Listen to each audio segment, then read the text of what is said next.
If you want to have breakthrough, you have to have breakdown.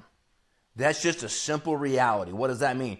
You got to break down all your walls. You got to break down all these barriers. You got to get honest with yourself. And I'm not talking about becoming weak. I'm talking about actually becoming a real man here. I'm talking about getting so strong that you can handle the truth.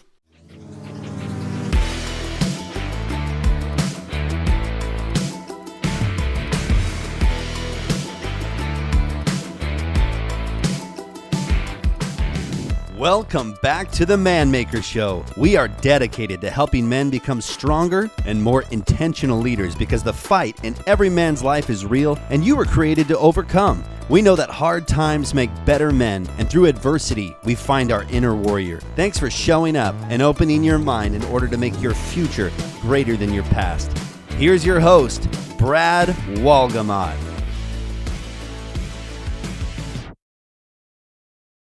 Welcome back to the Man Maker Show. Hope you guys are doing incredible. Welcome back. Bradley Wolgamott here again, your host of the Man Maker Show.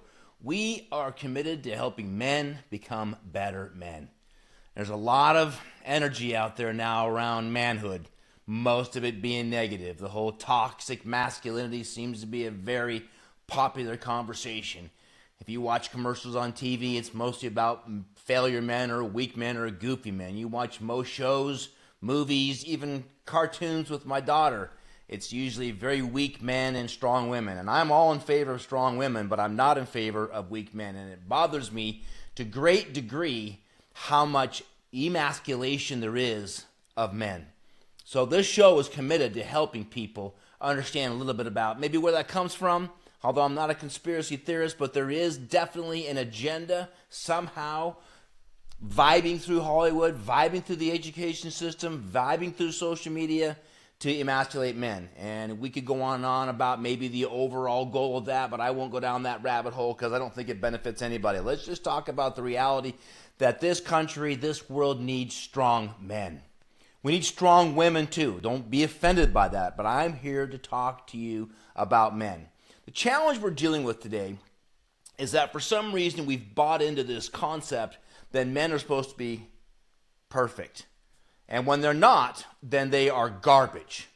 Now, neither one of those are true because nobody's perfect. No man, no woman, no individual. There was only one perfect, and that was Jesus, and that's been proven historically over the history of mankind. No one's ever been able to disprove anything he's ever said. He's perfect. Some people would even argue that, but let's not even go down that rabbit hole. Let's just talk about the reality that we are human beings that are going to make mistakes. But you're not a mistake. And the problem is when we go from making a mistake to thinking we are a mistake. We move from this guilt of doing something wrong to thinking that you are something wrong. And the world seems to be jumping on this bandwagon. And I understand to a small degree, if not a moderate degree, why that's the case with the number of ridiculously bad men in the world and a large number of people that have really made colossal mistakes. And mind you, I am one of those men that has made colossal mistakes. I don't hide from my mistakes. That might be something that separates me from a lot of men, is that I'm willing to look things in the face. I'm not proud of them. I'm not one that says I'm so glad I went through what I went through, because I'm really not.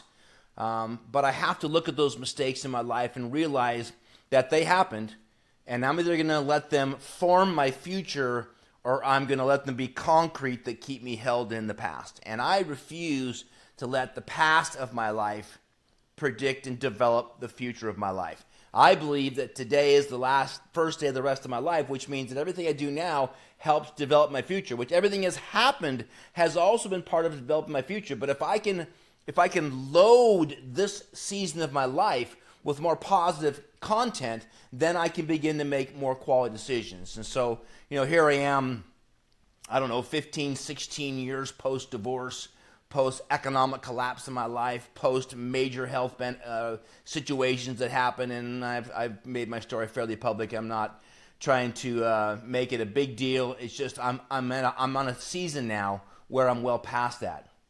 I know some of you are not. I know some of you are still in the struggle. Some of you are right smack dab in the middle of the struggle. And fortunately or unfortunately, I have become an individual that people call when they crash and burn. And frankly, that's an honor that they would call me The challenge is most people call me to commiserate, not to really look for growth and change. And so a message to all of you that want to reach out to me in the future because you're struggling, because you've fallen down, because you've failed, because you've gone through collapse and made horrible decisions. Don't call me to commiserate. Call me because you want to move forward. And if you want to move forward, then we can have conversations. But if you just want me to hear you out, probably not the best guy, although I will listen, but I'm not going to give you pity. I am going to look you in the eye and say, what's next? Where are we going from here? What can you learn? So what I'd like to talk to you about tonight briefly, and I'm just going to be a little more brief tonight than I am in one of my typical episodes, is I'm going to talk to you about just a couple of things that I think you got to really simplify your process, because every one of you are either in a major struggle point of your life, coming out of a major struggle point in your life, or coming in to a major struggle point in your life. It's just a reality that life ebbs and flows, and we're either coming out of one or in one, or we're getting ready for one, and you can feel it brewing. When my life was collapsing and falling apart, I could tell you, if I was honest with you, I could feel it coming. I was making consistent poor decisions, and those poor decisions were going to eventually catch up with me, and that they did. And anybody that said, drinking or drugging or gambling or overeating or chasing women or whatever your men's situation is, it's going to get you, and you're not going to escape it. So you need to understand, either you got to find a way to radically change your behavior, change your inputs, you change the way things are going to go, or you're going to be in a shitstorm. Excuse my French, but that's just a reality. And so there's a couple things. First of all, this is a season when you have to ask why. Why did you get here? Something that was taught to me years ago was, Brad, what gave you permission to make the choices that you made? And that was a very sobering question for me, but it was a real one, because I every decision, everything I've ever done, I did it. No one made me do it. No one forced me to do it. But back in the day, I would have blamed my ex-wife. I would have blamed my friends. I would have blamed my father. I would have blamed my buddies. I would have blamed my boss. I would have blamed whomever I possibly could, because that's what you do when you're in a storm and you're weak. You blame everybody around you. And that's probably what I would have done, and probably what I did do when people in my life that were mentors or people that loved me would confront me. I'd get defensive. I wouldn't ask the question, why? Why am I here? Why am I in this situation? Why are we even needing to have these conversations? It's a real deal. If you don't ask why, and you can't find the answer why, if you can't unravel to the point of what's causing the problem. I've spent a lot of time in Alcoholics Anonymous meetings in the last year or so with friends of mine. And I've learned more about me in going to these than I have in anybody else. And what I've learned, that alcohol is really a symptom of the problem. It's something that we do to medicate for something that is really more broken, more something in our brain, in our soul. And I find that's the case in most people's lives, that the action that's causing the problem really is a symptom to something they're dealing with, some kind of a low self-image, some kind of a I need attention, some kind of I deserve this, a point of entitlement. Well, my wife's not this way for me. My kids aren't this way for me. My boss is, it's not fair. I'm being picked on by this group or that group. And so therefore my actions aren't my fault. They're the fault of all these influences. And that's just garbage. It's garbage. And the problem is if you don't take ownership of the past, you can't own the future. If you don't look at what you've been through and the mistakes you've made that have led to the situation you're in, you have no control over the future, because you've admitted that I have no control over my past. And that's a problem, because I'm going to promise you something. The world's always going to be coming at you. It never stops. If you're a man of influence, if you're someone to make an impact, you got to understand that there is an adversary. I don't care how you look at it, whether that be jealous people or the devil himself, or people that are competing with you, that aren't maybe jealous, they just want to beat you. There is an adversary, and you're going to have to fight through all of this. And if you don't accept the fact that there's an adversary, then you're kind of going into a fight without any kind of a weapon. So we have to get it at a position to where we realize that the unraveling is happening. I also think it's important that you understand that, and this is a cool thing that might really help you. When I realized that my complete failure was what the beginning of my new life looked like. Now let that settle in for a second, because when you're in the middle of it, if you're in the middle right now, you can barely even think. You can barely even see anything. I have several friends of mine that are just in the middle of disasters in their life. And some of them are even a year or two removed, but they're still like right in the middle of the torturous time. They can't stop talking about how victimized they were and how mean their wife was, how mean their kids were, how mean their boss was, and how this. They just can't stop blaming. They can't get to any point of trying to own it. The reality is that your future, your new life, this is what the beginning looks like. By that I mean, if you don't look at why, then you will have a repeat performance.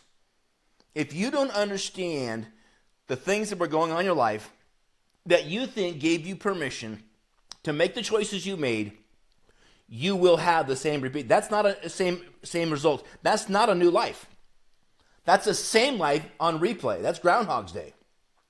What we all want is a new life. What we all want is a new whatever, a new body if we're obese, or we want new finances if we're economically immature, or a new relationship if we're going through marital issues or breakup issues.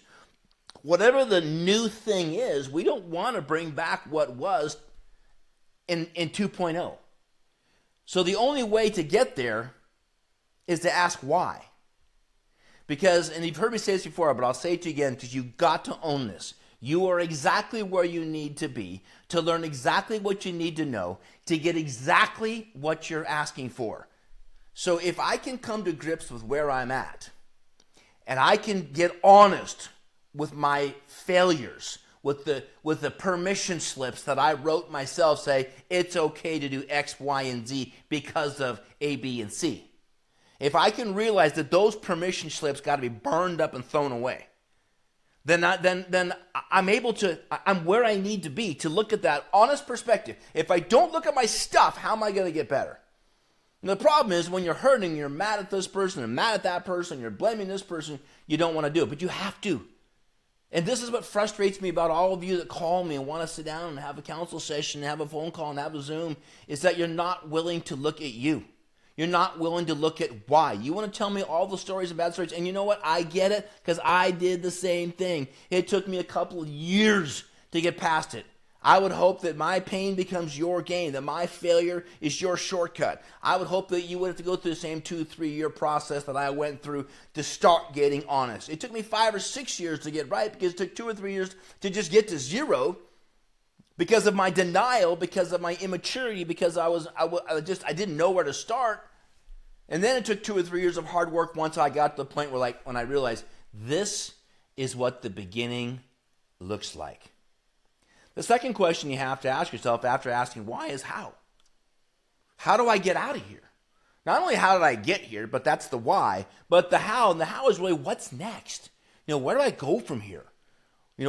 What kind of counsel do I need? And you've heard me talk about a COL, or a council of leaders.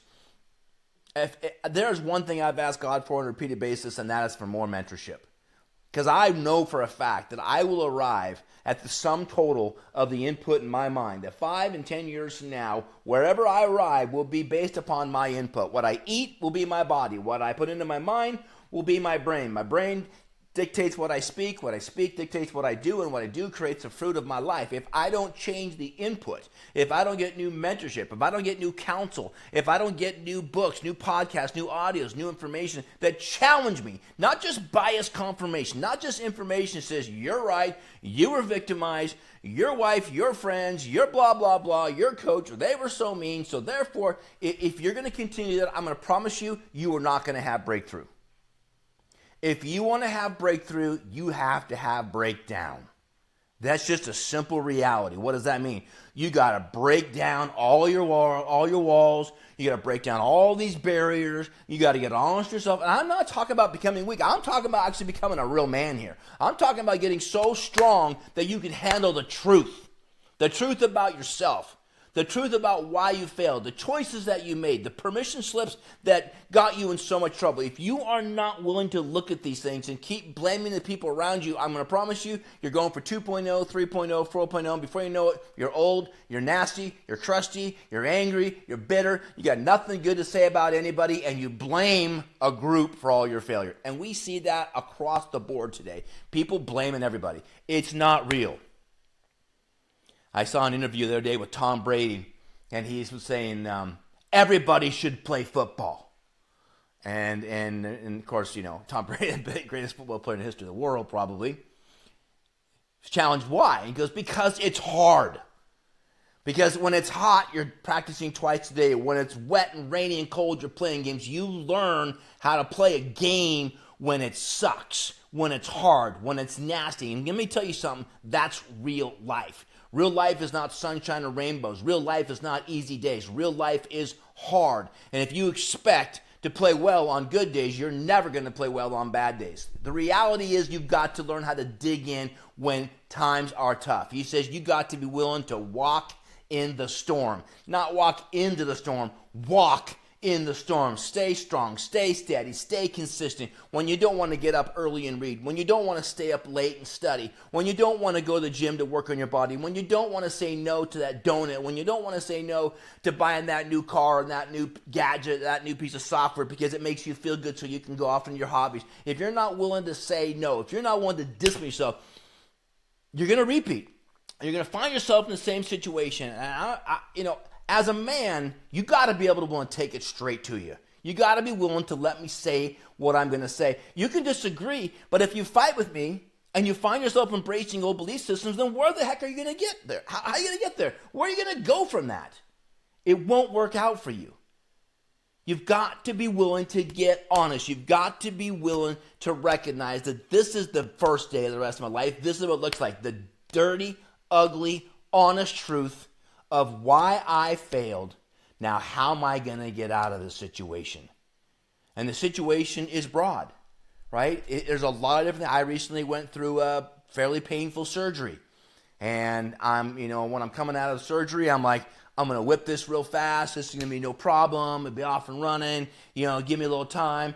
And I found that the only thing that I could do to accelerate my healing was to do absolutely nothing. And if you know anything about me, that's horrible. That's like a penalty. But to literally just sit and watch TV, watch football for days on end, to some of you that sounds like heaven. To me, it was awful because I'm just not a sit-around guy. But I recognize that the process of healing for me required this pattern. You need to understand what the pattern is. What is the how that will get you to the next level? Is it exercise? Is it financial focus so you're not blowing money because you get yourself in trouble? Is it learning how to sit down with your spouse and lovingly compete to see who can listen and understand the other person first? Oh my gosh, I could go on for hours on that topic, but if you're in a relationship situation, I think the race should be to who can understand the other person first and be able to communicate. This is what you're saying. This is what you're feeling. This is what you're experiencing. Am I on track with that? Because most time in a relationship situation, it's the opposite. I'm racing to make sure you understand me. Maybe it is working on developing more confidence and more self-image because you've been through some failures. Well, then so be it. What's the process? Is it affirmations? I've talked about that. Is it reading? Is it audios? Is it mentorship? What is it? Is it a mind map on the wall? What do you need to do? If you don't get honest, it will delay the development of your life. I think it was Lombardi said it's not the person that has the most athletic ability. It's not the person that has the most amount of knowledge. It's the person that has the deepest desire, the strongest will that will get back up and overcome the deepest of adversity. I don't think you give yourself enough credit for being mentally strong. I sit down with a lot of men that beat themselves up and I say, your greatest asset is not being recognized. Your greatest asset is the fact that you can even have this conversation with me. Your greatest asset is you're willing to dig in and get honest. I tell them that. Now sometimes it's not 100% true because they're really wanting me just to listen. But if I speak that over them, right, a spoken word is an opportunity for fulfillment. So when I say it and they begin to grow into that, sometimes it's totally true and sometimes I'm speaking the truth in advance. I'm speaking it because I believe in them. I believe that they're there for a reason, that they can change, that they want to change, that they're willing to take some coaching. When people get to that point, that they're willing to dig in, guys, you need to give yourself a lot of credit for the fact that you're going to go work on you. Now, it's not going to be done in an hour, not going to be done in a day, it's not going to be done in a month, it might not even be done in a year. If you're 150 pounds overweight, it's not getting done in a year, not healthily. If you have a massive economic crisis, you're not going to fix it in a year. If you've got major personal issues of addiction, it's not getting done in a year. There is no microwave cure for major issues. Small issues, yes. You're 20 pounds overweight, you can probably fix that in 90 to 180 days, all right? If you're upside down in debt, 10 or 15,000, you can probably fix that in 6 months. But most people, by the time they get to crisis mode, it is far worse than those things. And it's going to take some time. You got to be patient. And you got to be willing to applaud yourself for the first step. And that is, today's the first day. I'm okay with that. Not the cliche, today's the first day of the rest of my life. I'm not talking about that cliche. I'm talking about the ugliness of today is what the beginning looks like. It's not this flowers and rainbows. Today is the first day of the rest of my life. It's not about that. This is about the ugly part of that statement. Is that this is what the beginning looks like. Me looking at me, getting honest, understanding why, setting up a how, and then going to work. And be willing to get there in the grimy, crappy, muddy, rainy, dark days. And yeah, football may be a physical thing, but what's the rain? What's the mud? What's the wind of life? Your kids, your health pushback, your boss, someone that pisses you off when you're driving your car and they're driving terrible, someone that's got a bad attitude at work, someone that you're dating, people in your life. The mud is the crap that continues to come at you, even though he said, that's it, I'm changing. This is what the beginning looks like, I'm digging in. What's the bad, crappy, rainy, muddy days? It's when people still attack you when you're trying to get right. And I see so many people start. Most people come to me, I give them a couple of books, a couple of workbooks to go through. They start, and I don't know if I've ever seen anybody totally finish it. They come up with some reason or another. He's just didn't work out, I ran out of time, I forgot, or I got to get back to that. And they still find themselves in the same mud, in the same broken scenarios. So, with that, I just want to say, you can do this. It's not supposed to be easy because you're going for something great. There's no connection between easy and great. There is nothing that's ever been great that was done easy. You have to understand that. When you claim to go after something great, like changing your life, you have to recognize it's going to be hard. It's going to take discipline. It's going to take obedience. It's going to take grit. It's going to take honesty. It's going to take transparency. It's going to take humility. It's going to take using your ears a lot more than your mouth. There's a lot that needs to happen there. But I can promise you this, it is worth it. So that one day you can meet someone new and say, hi, my name's Brad. It's been a few years. Allow me to reintroduce myself to you. My growth game has been strong because you've been working on you. I hope to God that when people meet me now, they see a tint of my past, but a new man evolving out of the fire. I'm still Brad Wolgamott. I'm still the guy. But hopefully the issues that brought darkness to my life have been dealt with. The permission slips have been burned. And now I live in a place where my life is a grateful response to the grace that has been shown to me. That my life is a response to the people that wrapped their arms around me and said, I got you. I'm in for the long haul. Let's do this. And I'd like to be one of those men in your life. That's what the Man Maker Show is about. It's about helping you get back up. Be bold, be strong. If you're not in a crap storm now, there's one coming. And if there's not one coming, you just came out of one, which means there's another one coming. That's just part of life. You can do this. Stay strong, stay focused, stay humble, stay hungry, and recognized it. Gonna take some time. All right? God bless you. We'll see you in the next episode.